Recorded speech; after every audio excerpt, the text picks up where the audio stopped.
Ain't no half stepping with Marcus J. live from the Dead Legacy Internet Radio. We appreciate everybody that's listening to us here live on TuneIn and Legacy Internet Radio, and of course, thank you to the folks listening to our replays on on YouTube. And as we set it up before we went to the break, we were going to talk about a panel discussion on Fox and Friends from last week after the Charlie Hebdo shooting that took place in Paris, France, or I don't believe it was Paris, but it was in France, where the terrorists killed a bunch of people, and the discussion that you just heard was in response to it. Now, a couple of things that I want to kind of talk a little bit about, and as we were listening here, Tony and Joe and I were listening, there were a couple of things that, we all kind of pointed out that we want to discuss. And I just jotted down a couple of notes, and then we'll talk about it. One of the things that they mentioned, Joe, was over militarization. I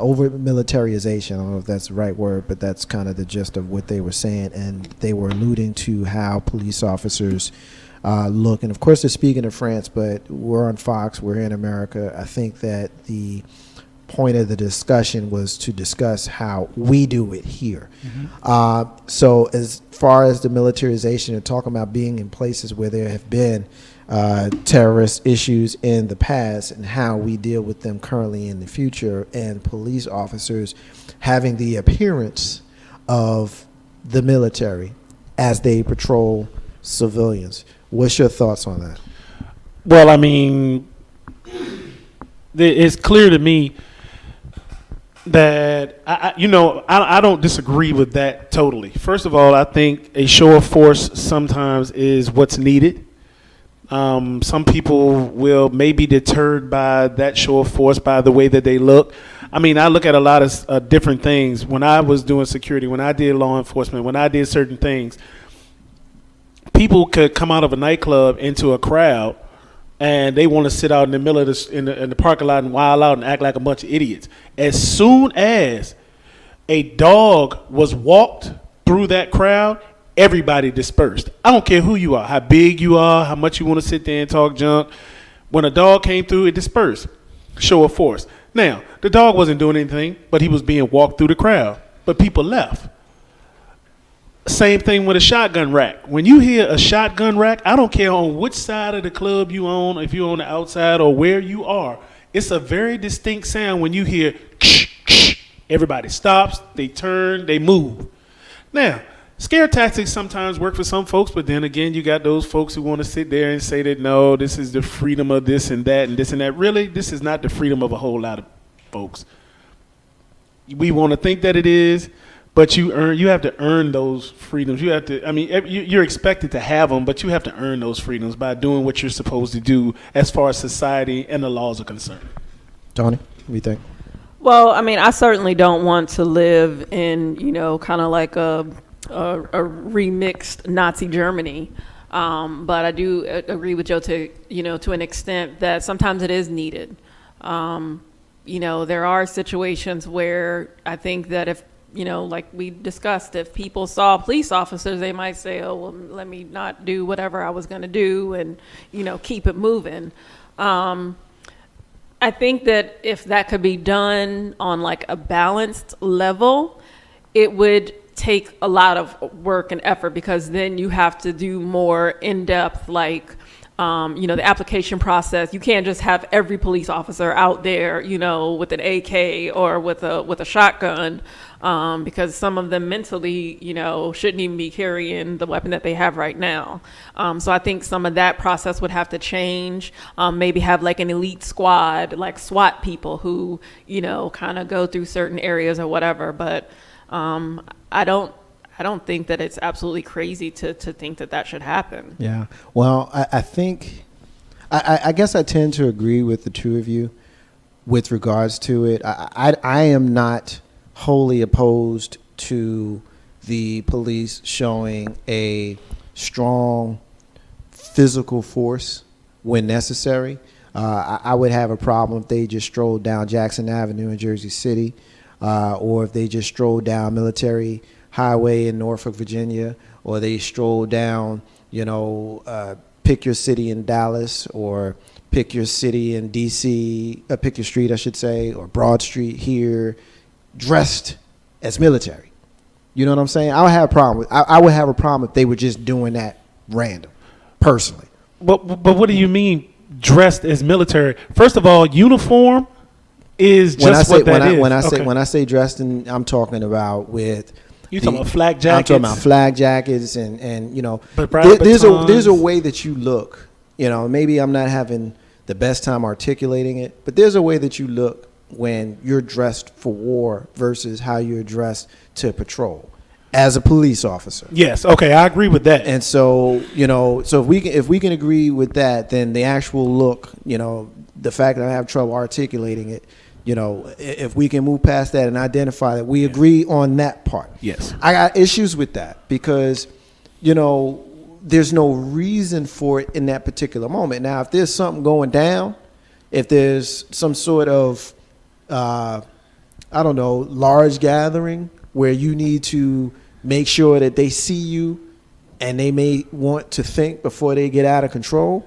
And I'm not talking about any particular community. I'm talking about anybody.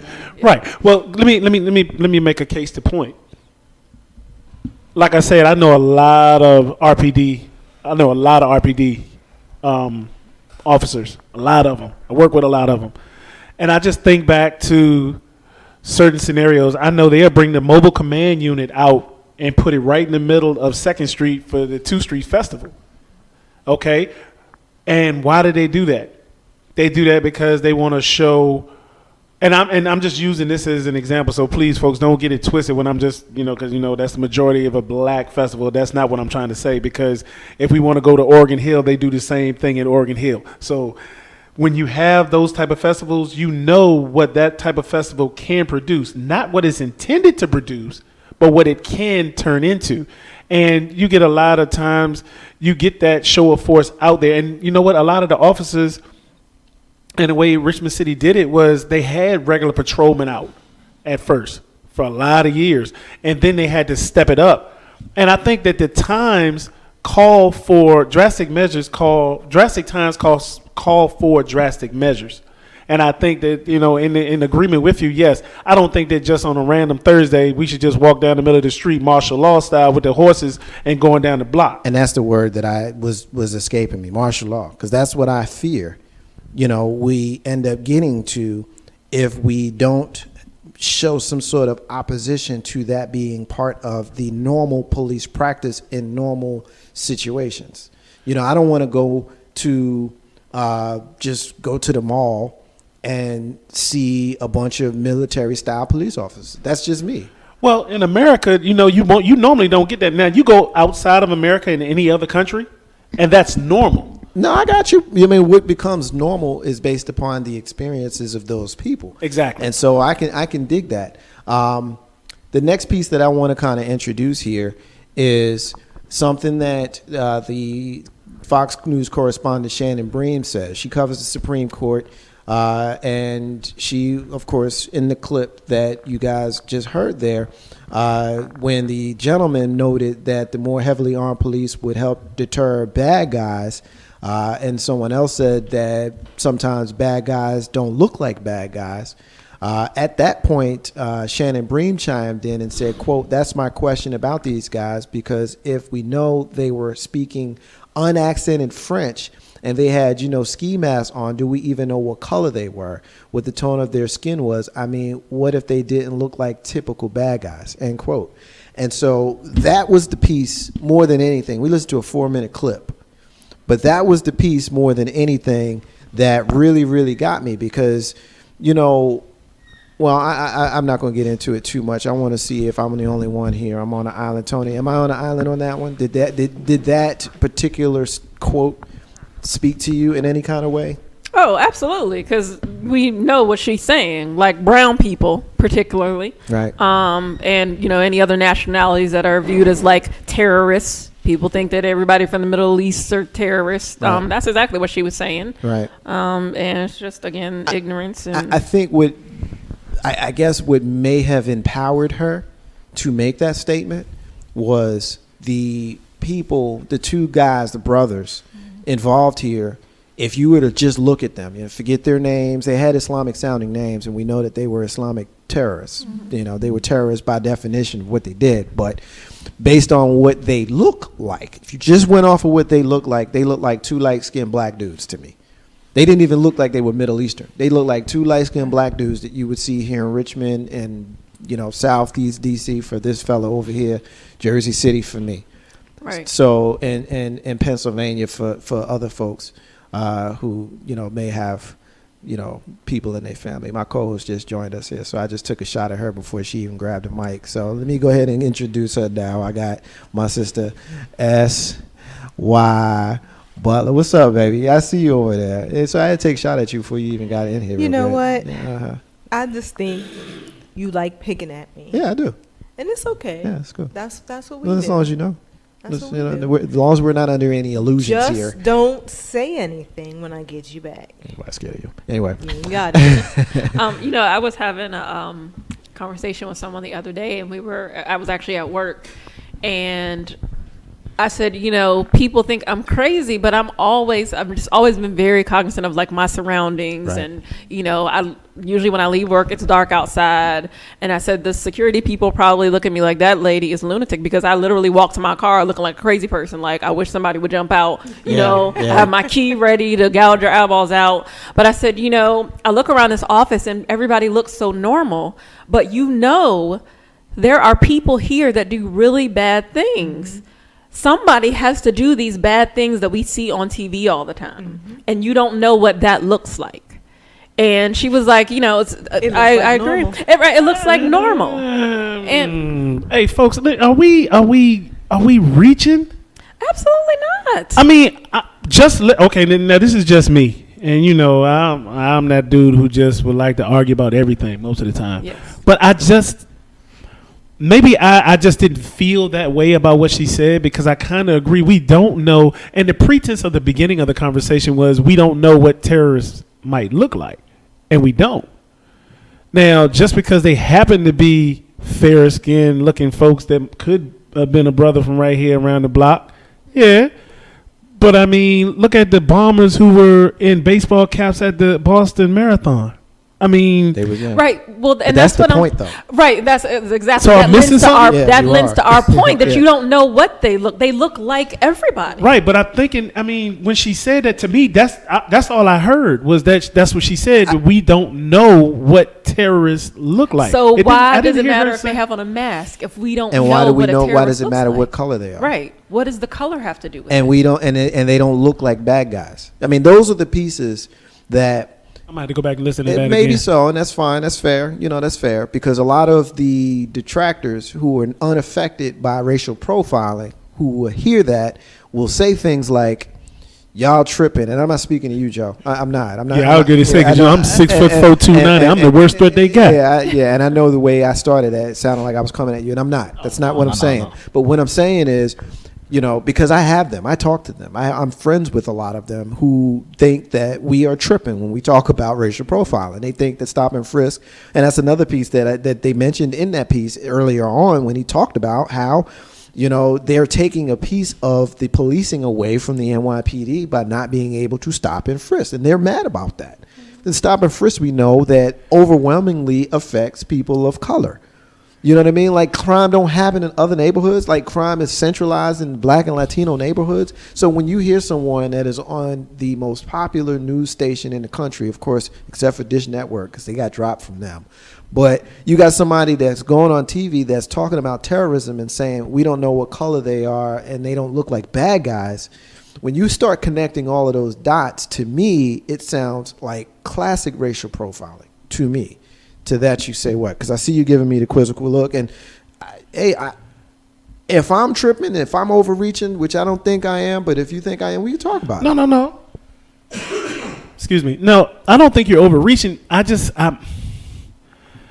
I said, I've done the law enforcement piece. I've been that good person with that badge trying to help people out. And for people who have never been in that role before, protecting and serving and protection, it costs, folks. It does.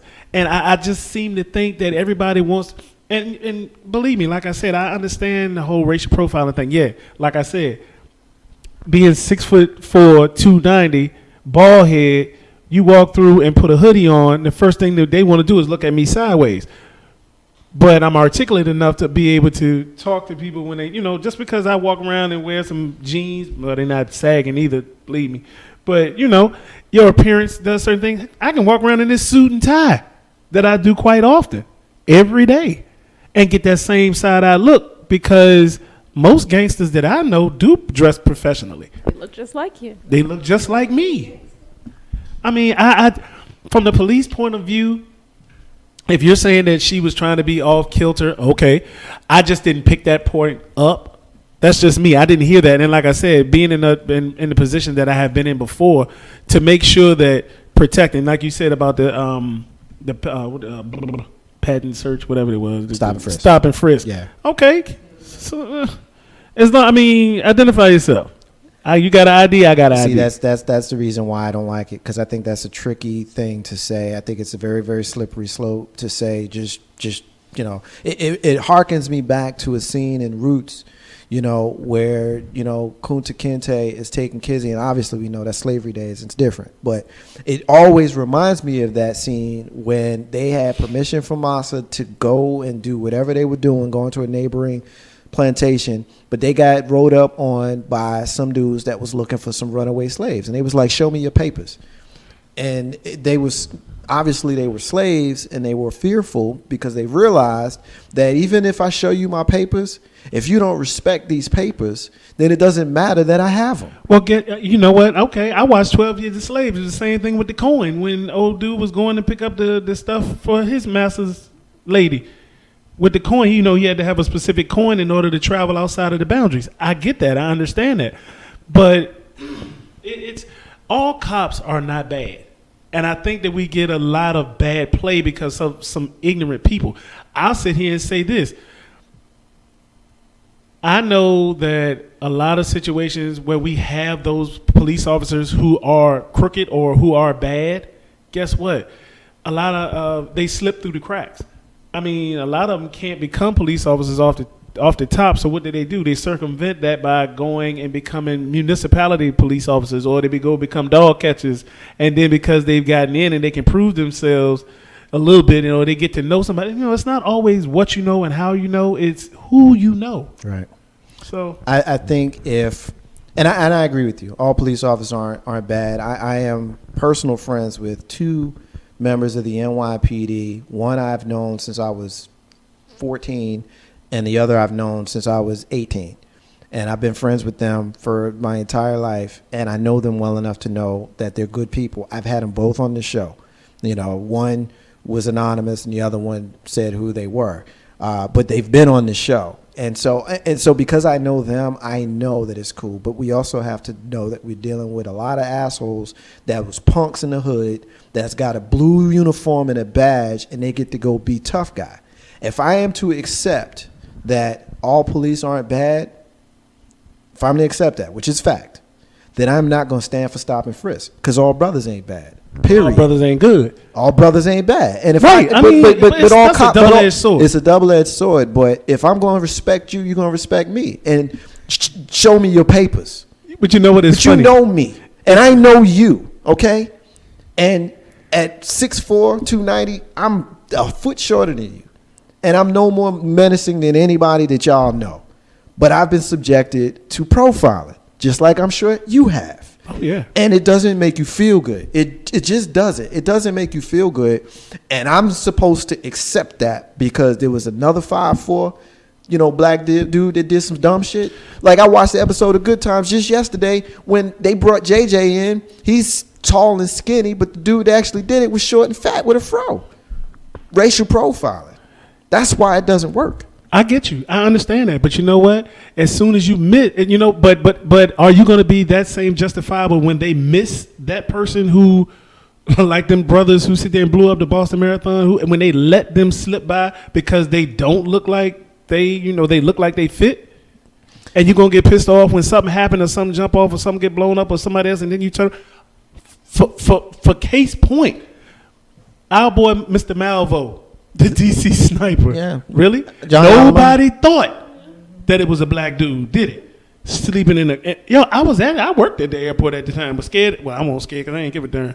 To get some gas off of 95 because you thinking you gonna get shot.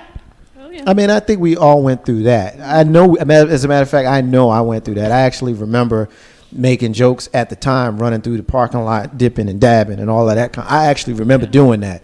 You know, it was scary, but we still had to have a little bit of fun with it. But the truth of the matter is, man, you know, those were, you know, John Allen Muhammad and Lee Boy Malvo were the only two black domestic terrorists that I could think of. Maybe, I'm sure there were more. I'm sure there were.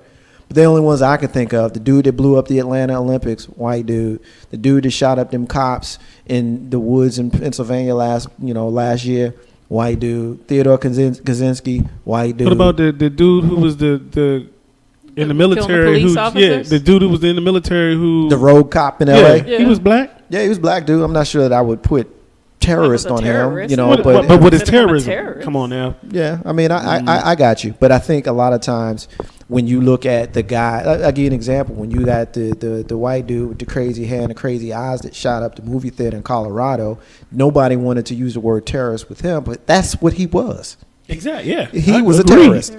Yeah. So what does look like a terrorist mean? Racial profiling people. That's why it's wrong, because you can mix and match and pick and choose whatever you want. If you got a darker hue to your skin, it might be more likely for them to use the word terrorist. Just like we talked about before, when you got suspects versus victims. You know, you got a white suspect, you know, and they say things like he was troubled. But you got a dead black victim, and you want to talk about how he smoked weed 6 months ago. Yeah. The people who loot versus the people who survived. Yeah, looting versus surviving, exactly. So it is what it is, and I think we are agreeing with each other, just coming from different perspectives. But the fact that I even have you here and a part of the discussion makes me very happy, because we've got someone that has military as well as law enforcement experience that could give us a different perspective that we may not have, that make us say, oh, you know what, I never thought of it that way. So I appreciate you being here. Ain't No Half Steppin' with Marcus J. live from the Den Legacy Internet Radio. I also want to kind of get your idea on this next one, Joe, and I don't want to spend a lot of time on this one. I just want to hit this one really, really quickly, and then we're going to move on to a couple other quick things. But this one is about the New York City Police Department, and we know that in the aftermath of the police assassinations, because that's what they were, by that crazy person who killed those unsuspecting. That's the biggest punk move I've seen in a long time, to shoot two unsuspecting people in the head. He was troubled. He was. Yeah. Yeah, okay. But the police department, we know, has big beef with Bill de Blasio, the mayor there. And so I want kind of a two-pronged response from you, Joe. First of all, do you think that it's appropriate that they're turning their backs on the mayor, one, and two, the fact that they have decided that they're not going to police as they had been in the past? The unsuspecting result of that is they're finding that there has been a reduction in a lot of the crimes in the city. So I know that was a lot, but just give me what you got. All right, the first part of that, do I believe that they... Give me that first part. Do you basically, the short question is, the fact that they have beef with the mayor of the town, they turn their backs on him, do you have a problem with that? I do. I do have a problem with that. First of all, if you don't like your job, quit. Let's get somebody in there who wants to do it. I'm sorry. You know what? I'm a firm believer is you have a choice. You chose to uphold an oath of protect and serve and do your job. Do your job. He is your boss. Now, if you don't want to do your job, if people don't want to do their job at my job, guess what they get? Walked up out the door, because that's your choice. You don't have to work for me. No problem. Bye-bye. So now, did he do some potentially silly stuff that they don't agree with? Yeah. But you mean to tell me that you're going to be blatantly disrespectful of your boss? No, not on my watch. I can always find, and I promise you, there are people who will still support and work for him. I don't agree. I think that is a punk move. You know, it's funny. These are the same people that had trouble with the protesting football players in St. Louis with the hands up, don't shoot, you know, but then you got the police officers thinking that it's okay to protest, because that's what it was, to protest the mayor at the funeral of a falling officer is, and obviously we're talking about different police jurisdictions. I don't want to lump all police in the same any more than I want them lumping every single black man the same. And so that's going to be my position on this argument from now on. If I'm supposed to be fair to the police, they're going to be fair to me as a brother. Agreed. And so the second piece of the question that I was trying to get from you, Joe, was do you think the fact they've walked off the job, which I think is kind of an overstatement, but they clearly aren't policing like they used to, and the numbers are coming out that the crimes in town are down. Do you think there's any correlation, or is it the fact that they're not policing? Because I'm just speaking for me, when I heard that the crime was down, that confused me. It does. I mean, they have a lot of things. I'm a firm NYPD Blue fan. We talked about that before, and even though it's a fictional show, it does show a lot of characteristics of things like the blue flu. We gonna protest and we gonna do it this way, and then we just gonna stop doing stuff like that. I'm like, listen, okay, understanding the way things go. A lot of times, bad police officers do peripherate bad things happening. Just like I said, everybody's not on the level and straight. Everybody's not on the level and straight. They crooked. Yeah. It is what it is. Yeah. Now, do you think that they're boosting numbers to potentially, make crime look a little bit higher to make somebody look bad? Yeah. I mean, it's a lot of different factors that I can see going along with that. Well, the police chief came out, Bratton, said he's not happy about it. Tony, what do you think? My initial thought is they're just arresting people for BS charges. So now that they're not making as many arrests, there aren't as many people being charged with crimes. Yeah, that's a good way I had thought about it that way. So what you're saying is, a lot of, because they're not policing the way they used to, the bogus arrests are not happening. Pretty much, yes. Yeah. Well, I could dig it. That's why we think. I'm thinking that because the police are under the radar right now. They're just slowing it down. Right. They're picking and choosing what they do to keep from being under the radar as much. That's a good way to think of it. Maybe they are trying to be a little bit more slick or sneaky to do stuff than the way they have been.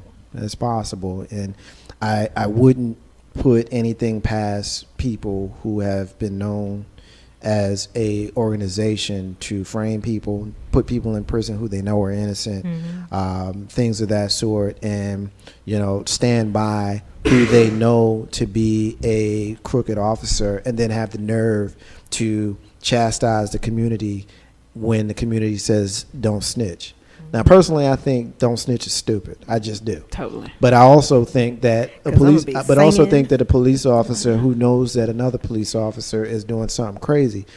I mean, I'm not saying that you walk up in front of everybody and say he's the one that's doing it, but there's got to be some sort of way that if you really are here to protect and serve, you're going to really serve with someone who is doing that kind of stuff that is harmful to the community, which ultimately can be harmful to you as an officer because it's going to have public opinion come down against all of you. And so, when you think of internal affairs and all that kind of stuff, it's crazy to me that these people police themselves. But I don't want to rail against the police because that's not what I'm doing. I understand that they're necessary, but I think the general consensus amongst a lot of law enforcement is that I, as a black male, am going to be someone that is more likely to be on the wrong side of the law than not. And if that's what they think of me, you got to remember, these people are trained to not trust you. That's what they train. And trained to lie. They're trained to not trust you, and they train to lie. So how am I supposed to feel about someone who is trained to not trust me? Think about that, people that are pro-police and con everybody else. Ain't no how stepping with Marcus J. Was that a jab? It was a jab. Live from the den of Legacy Internet Radio. We talking about a lot of stuff here tonight. I got two more that I want to kind of get to before we transition to some other stuff. But this next one, I'll be honest with you. Everybody here in the room, we're all parents. And our children in the room range in age from, young, early elementary up through, adulthood. So we've seen it all, the folks here in this room. But one thing that I don't know that we've seen is the headline of this story that I'm getting from the New York Post. Couple arrested after baby told to put gun in mouth. That's the headline. It's an Indiana couple. They've been charged with child neglect after cell phone video obtained by authorities recorded the pair telling a 1-year-old baby to put a gun in her mouth and instructing her to make sounds like the weapon was firing. Authorities in Evansville said Friday they found the video on the phone of Michael Barnes, 19, who was arrested Thursday after he agreed to sell a handgun to an undercover officer through a transaction that he made on social media. During what police called a follow-up investigation, officers looking through Barnes' phone discovered the video of the 1-year-old baby putting a gun in her mouth. In the background, 2 adults identified as Barnes and the toddler's mother, Tony Wilson, 22, encouraged the child to play with the weapon. Quote, Barnes can be heard telling the child to say pow on multiple occasions with the child playing with the gun. The video also shows the child placing the muzzle of the gun in her mouth. At no point does Barnes try to stop the child from playing with the gun. The child's mother told police the firearm was a pellet gun. Yeah, okay, like that matters. Barnes and Wilson faced multiple charges in the incident, including child neglect, criminal recklessness with a deadly weapon. Barnes also faces the charge, of course, in connection with trying to sell the gun. The 12-month-old baby girl, for those folks who are concerned about her, has been placed in the home of emergency care.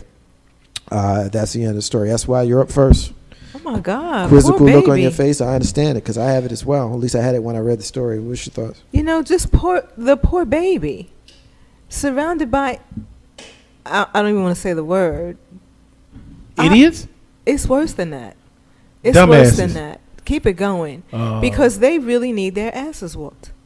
They really do, and I hope they do not. Oh my God, I just want them to put that child in a decent place, in a safe place, because if anybody in this family gets this baby, I don't think it's good. I don't think it's good. They need their ass is kicked. My God, what the hell's going through your head? Yo, you know what? Sometimes I want to go back to old school public floggings in the middle of the street. My I was God, going to beat say that they should, shit out of they should Give be them give me beheaded. 15 minutes. They should be beheaded. And you know what? We Samurai I style. want to beat the. What do you call it when you throw the rocks? Stone. stoning them. them. Caning Oh is my better. God, I want you to just cry for days and days until you die for whatever it is I do I to want you. them to die. I want to beat them good. I want a nice, long, slow, painful. How about waterboarding? death. Nah, that's too easy. No, yeah, that's easy. Yeah. Oh, okay. It's too easy to feel like you can't breathe. Okay, Tony, what do you think about the story? They died too I think quickly. they should though. be beheaded. That's insane. She said That's beheaded. too quick. That's insane. There's no pain. What part of you would make you? But it was only a pellet gun. Oh yeah, doesn't like you said, like matter. that Said a makes pellet a gun can difference. It's one thing Yeah. to say, "Oh, hold the gun and point at your brother and say pow pow," but to put it in your mouth and pull the trigger. 1-year-old. Where Pow. does that come from? Pow. What kind of I'd like evil visitation rights, please. creates that's? Oh my I want visitation. man! I don't know, big bro. I don't know where you are in your soul where you might think that something like that is funny. Because you don't do, like they weren't, and I honestly believe this, and I might take some heat for this, and, so be it, bring it. I don't think that they were, in their minds, not the reality, but in their minds. I don't think in their minds they were trying to be malicious. I think that they thought that it was funny. They thought it was cute. You know what? And I understand what you. Well, no. And I understand what You Marcus understand what I'm said. trying I'm to with say? you on what you're saying. You know what? Because we're sitting here talking as adults, and you want to sit there, and just because you have a child doesn't mean you're an adult. We know Right, this for a right. fact. We know that if you were groomed or you grew up in a certain way, seeing certain stupid things, that the vicious cycle continues and you are caught up in being a dumbass too. Okay, so this could probably go all the way back to his daddy or his mama giving him a cigarette, talking about, here, smoke this, or here, take this drink, or I I agree with you saying, Marcus. Now, do I agree with the fact that he shouldn't have his ass beat? Oh, I'm so to the fact that I think that you should just take him and a penknife and scratch him 1,000,000 times and then put salt on it and vinegar. I'm talking about, listen. I really, put him in the public square. You know what? You know how you break a lot of that stupidness? And you might say it's wrong. You know what happens when you do stupid stuff like that in Turkey? They cut your hand off. They cut your freaking hand off. Yeah, they cut your hand off. Yeah. Yeah. I would think we should go back to that. I mean, I think some people think that I'm crime would be at an all-time low if we did But you know those what? kind of Funny. things. You know, it's funny that you say that because, you know, something like the death penalty, and just follow me here for a second. Something like the death penalty, it depends on when you catch me how I feel about it. Some days I'm all for it, and some days I'm just not. That's why I could never be a politician, because I could never give you a straight answer on that. You know, today, after hearing a story like that, I'm all for it. But when someone is executed, it's in a building with some protesters outside and about 10 people in a little room watching it, and it's usually nobody knows, nobody cared, the person is gone, right? Mm-hmm. Just like the person was in prison for life. You don't see them anyway, so they might as well be gone to you as the individual. Again, going back to Roots, which they trying to remake, by the way. I'm not sure how I feel about that. Yeah, leave that Bad alone. idea. I'm not sure how I feel about That's a that. no-no. But go back to Roots when the overseer beat Kunta Kinte and wanted him to say Toby. Remember what he did and how he did it. He beat him in the square in front of everybody. Yep.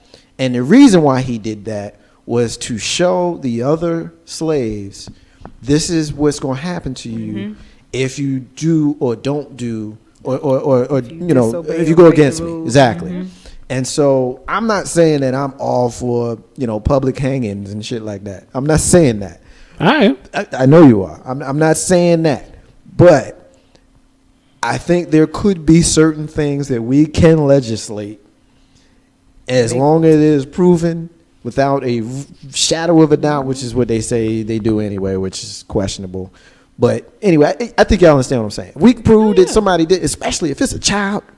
Like, it's a dude in Jersey City right now, 50 years old, who got 14 years for raping a 7-year-old girl. Only 14 years.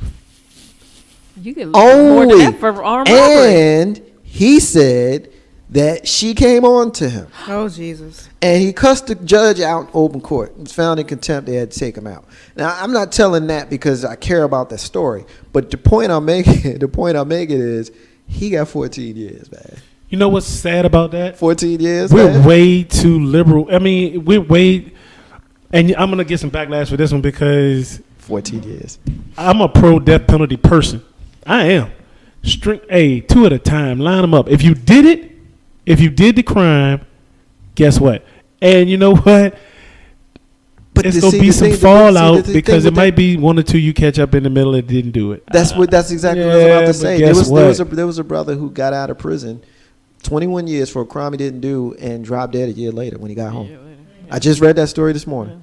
You know, and it's just stories like that is why I waffle. I struggle with. But you know what? I hate that because do you know how much it costs to house an inmate? Yeah. That they don't have to do shit. Yeah. But sit in there and get 3 hots in the cot. Yeah. I mean, the food might not be the great, but guess what? They got cable. Yeah. No, I got you. And I work very, They can very get hard. degrees. They get degrees.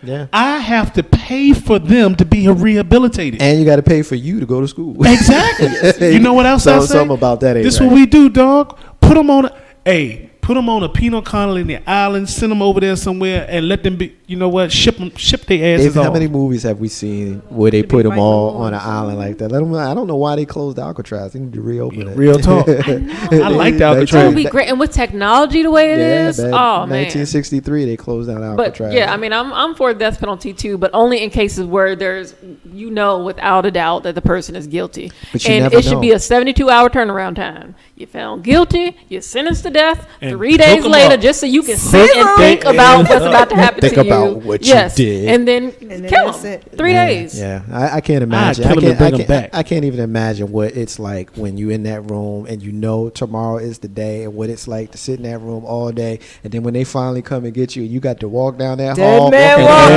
everybody in themselves know that one day it's gonna be them. But at that point, you probably sat for so long that like they've come to terms with it. I'm ready to go. But you know what? That's ready to go. no. You don't never come to That's terms right, with you that. need that Jeff. 3 days. You don't come to I don't terms know with about that. one. Yes, you do. And Just we like you don't- come to terms That with bullshit. being diagnosed with a terminal illness. There are certain Yeah. stages that you go through mentally, and the last stage is acceptance. And Yeah, ma'am, that's I'm true just too. waiting for the day to come. I'm just waiting for that one day where we hear the story where they literally had to drag the dude down the hall, because you never hear the story until you Yeah, actually Oh no, no, know. that happened. Kicking, screaming, mad, crying, snot rolling. Don't do it. I'm praying. Oh, all of a sudden you All want my Jesus. fingernails ripped off.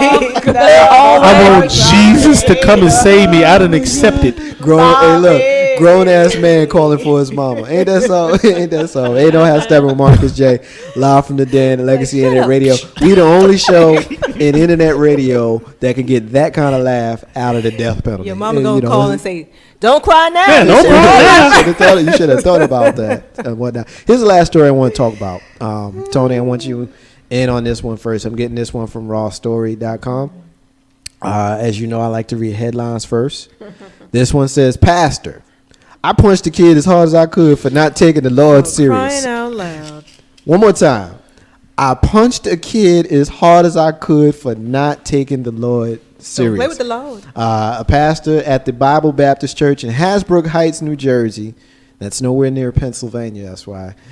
He's coming under fire after his church posted a video of him claiming to have converted a Smack-alec youth Smack Alec. Smart Alec. I'm sorry. Yeah. Smart Alec. Yeah. Oh, that's some New Jersey stuff right there.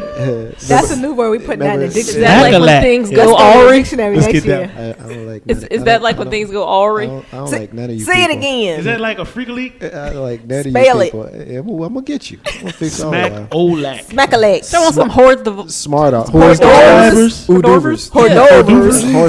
Horse divers. His church. His church dimed him out and said that he converted a smart aleck, got it right this time, youth by punching him in the chest as hard as he could. Now, this is Pastor Eric DeMond. He begins by saying that he met a young man in Calgary named Ben who was a nice kid, but one of those, he was a real smart aleck. He was a bright kid, which didn't help things, made him more dangerous. We're outside one day at youth camp, and he was just trying to push my buttons. He was just kind of not taking the Lord serious. So I walked over to him and went, bam, punched him in the chest as hard as I could, crumpled the kid. I just crumpled him.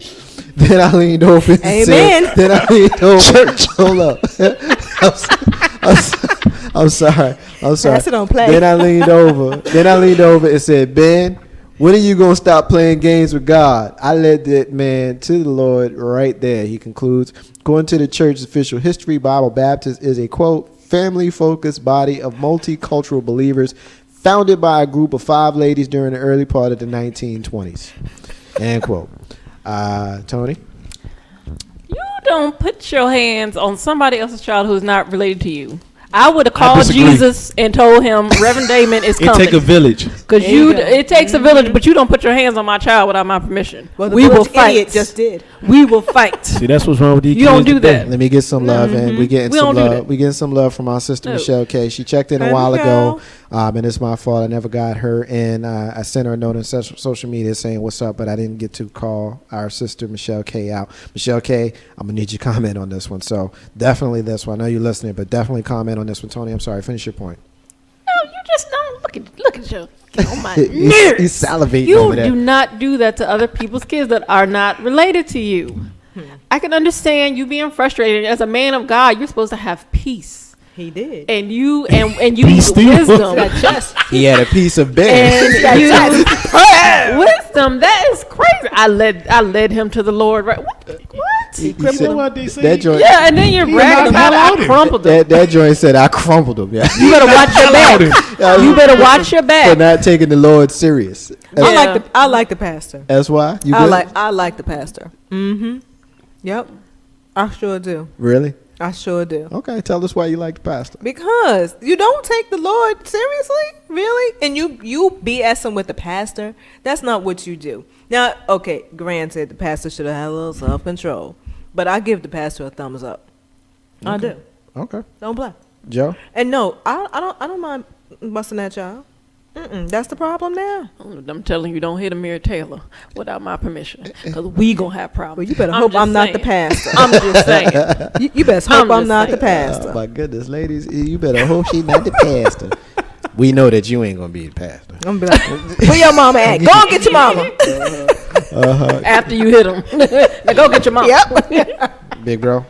It's funny. That's hilarious. When you first told me about this, when I was sitting there reading it, and I'm like, the pastor just straight cocked him. He crumpled him. He busted him in his He chest. knocked hell out of him, and he went and he converted.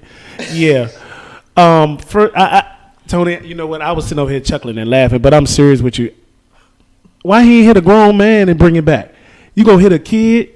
I don't agree with that. Now I know that when I was a youngster, my daddy gave certain people permission to just beat their break. If they saw me wherever I was at and I was doing wrong, you had the authority to do it.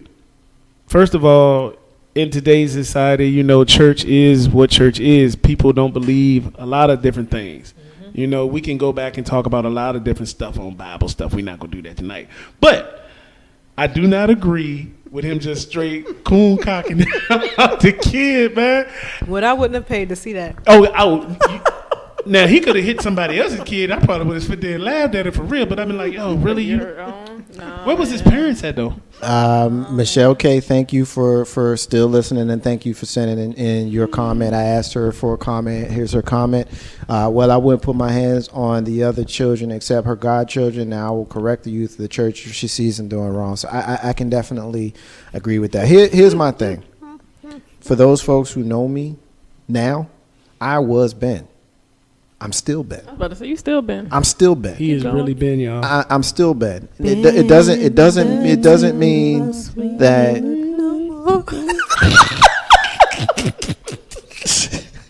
So I'm trying to have a moment. My bad. And I was about to step on that soapbox and have a moment, man. My co-host just literally elbowed me off the soapbox and whatnot. Oh, you stink. But seriously, Again? I mean, I'm not one of those people who is disrespectful with regards to my feelings about religion. I usually keep them to myself unless it comes up. And when it comes up, I'm not going to hold my tongue. I'm not an atheist. I'm not someone who doesn't acknowledge that there's a higher power. But I can tell you that I am very slick with my tongue when it comes to how I feel about religion when I'm placed in a certain position. And I've had similar conversations with men of the cloth. It's a them problem. You put your hands on me? You put your hands on my child? Are you kidding me? Are you out of your damn mind? I don't care who. I don't. Hey, look. How you feel, Pastor? How you feel has absolutely no bearing over how I feel. If I feel that there's no God, even if I was an atheist, it does not give you the right to punch me or my child in the chest. Are you freaking kidding me? You don't keep taunting the pastor. Come on, man. No, yes, man. you do. I taught the pastor. You know what? You know what? Don't You know do what that. though? Damn the pastor. People of the cloth and very religious people taunt people like me all the time. I gotta get thrown. People throw Bibles at me all the time. All the time. I'm not an atheist. I'm not. But I'm not someone that takes it as serious as many religious people do. You know, and I have fun with religion all the time. And so I could have been Ben. And so because I don't believe like you don't believe, oh, this story outrages me so much. It really does. It really does. Because I can imagine it being me. And I can also imagine it being a child under my care. And I'm telling you, that would have been a situation if I'd have seen him put his hands on my child like that. I would punch Pastor right in his mouth. Yeah, I right there in the church, and I would have dealt with it. Period. Put me out the church. I guess maybe once a month, if something comes up on the show that absolutely outrages me and gets me really crazy, this happens to be that story. Ain't no half stepping with Marcus J. Live from the Den, Legacy Internet Radio. We're going to take another break. And when we come back, we got our giggly co-host who's going to take over the show with some stuff that she wants to share in our next segment. And we always like to tease it before we go to the break. You want to tease the listeners what we're going to talk about when we come back? Yeah, you ready for the call? Are you ready for the cold? Who? Question mark. Question mark. You ready for the cold with question marks? I got Big Bro Joe. I got Miss Tony. I got the co-host SY. You know, I have Steppin Marcus J. Live from the Den. Legacy Internet Radio. I'll be back in a few minutes.